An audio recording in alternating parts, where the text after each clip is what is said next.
Hello दीदी बहनी भैया हरो नमस्ते। अपने यूट्यूब चैनल पर आप सबके स्वागत करते ही भैया एक सोहर सुनावे चलते ही अच्छा लगे तो सपोर्ट करें। गंगा जमुना के बिचवा थे भैया एक पुकार थे भैया एक पुकार आई हो मैया एक लहरी तो लेती डूबो को मारी जाइत डूबो को मारी जाइती हो मैया एक लहरी तो लेती डूबो को मारी जाइत बाझनिया नौना छुटताइयो मैया एक लहरी तो लेती डूबो को मारी जाइती हो कि तोरा सासु ससुर दुखा की रे नैहर दुर्वासई की रे नैहर दुर्वासई हो बेटी की तरह पिया पर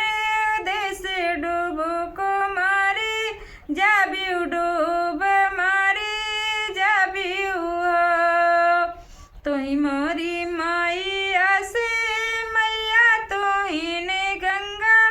मैया तो ही ने गंगा मैया हो मैया नहीं मोरा सासु ससुर दुखा नाही नैहर दुर्वासई नाही नैहर दुर्वासई हो मैया गोदिया मनाही बालकवा डूबे मारी जाबै डूब मारी जाबई हो तुही मोरी थेवाई से थेवई तुही ने मोरी थेवई तुही ने मोरी बेटी हो बेटी जाऊ न लौटी घरवा तो अपने सा जन घर अपने साहेब घर हो बेटी आजू के नामाए माहिनवा होरिले तोरे होई है लाला ने तोरे